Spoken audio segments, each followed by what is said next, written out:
தமிழ்நாட்டு மக்களுக்கு யாரையாவது பிடிச்சிட்டா போதும், அவங்களுக்கு போஸ்டர் அடிக்கிறது, பிளெக்ஸ் வைக்கிறதுல தொடங்கி உச்சபட்சமா கோவில் கட்டுறது வரைக்கும் போயிருவாங்க. அப்படி கொண்டாடப்படுறவங்கல அரசியல், சினிமா, விளையாட்டு அப்படின்னு பல துறை பிரபலங்களும் அடக்கும். இதுவரைக்கும் நடிகை குஷ்புவுக்கு, சூப்பர் ஸ்டார் ரஜினிகாந்துக்கு, மறைந்த முதல்வர் ஜெயலலிதாவுக்கு, பிரதமர் நரேந்திர மோடிக்கு அப்படின்னு கோவில் கட்டி சிலை வைத்து கும்பிட்டுட்டு வராங்க. அது மட்டும் இல்லாம தன்னுடைய மனைவிக்கு, பெற்றோர்களுக்கு கூட சிலை வைத்து பலரும் வழிபட்டதுண்டு.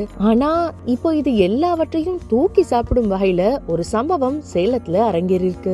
ஒரு நபர் தன்னுடைய குடும்பத்தை சேர்ந்தவங்களுக்கோ இல்ல தனக்கு பிடிச்சவங்களுக்கோ கோவில் கட்டல, மாறா அவர் கோவில் கட்டி இருக்கிறது ஏலியன்களுக்கு. என்னது ஏலியன்கா அப்படின்னு ஆச்சரியப்பட வேண்டாம். உண்மையாகவே ஏலியன்களுக்கு தான் கோவில் கட்டிருக்காரு.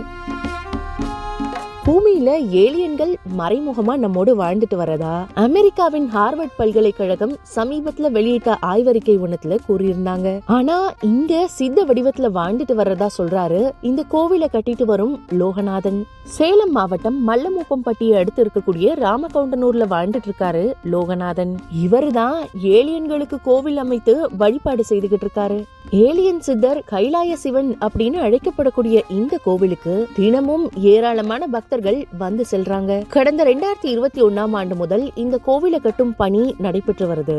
இந்த கோவிலை அமைக்கிறதுக்கு முன்னாடி ஏலியன் தெய்வங்கள் அனுமதி பெற்று அவங்க அனுமதி கொடுத்ததுனாலேயே சிலை அமைக்கப்பட்டிருக்கிறதா சொல்றாரு லோகநாதன். இந்த கோவில்ல லோகநாதனின் குருநாதர் சித்தர் பாக்கியா ஜீவசமாதி பக்கத்திலேயே ஏலியன் சித்தர் அகத்திய முனிவர் சிலைகள் வைக்கப்பட்டிருக்கு. இதுவரைக்கும் வேற எங்கேயுமே ஏலியன் சித்தர் இல்லை அப்படின்னும் இங்கதான் இருக்காங்க அப்படின்னு சொல்றாரு லோகநாதன்.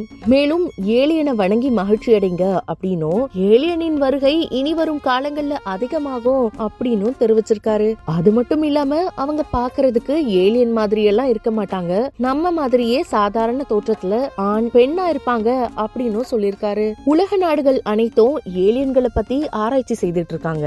ஆனா வெளியே சொல்லாம மறைக்கிறாங்க. ஏலியன்கள் உலகத்துக்கு தீங்கு செய்ய மாட்டாங்க அப்படின்னும் அவங்க கிட்ட அளவில்லாத சக்தி இருக்கு அப்படின்னு தெரிவிக்கிறாரு லோகநாதன். இப்போ கோவில்ல திருப்பணி நடைபெற்று வர்றதுனால குறைந்த அளவுல பூஜை நடைபெறதாகவும், கும்பாபிஷேகம் முடிஞ்ச பிறகு அனைத்து வித பூஜைகளும் செய்யப்படும் அப்படின்னு அதிர்ச்சியை கிளப்பியிருக்காரு லோகநாதன்.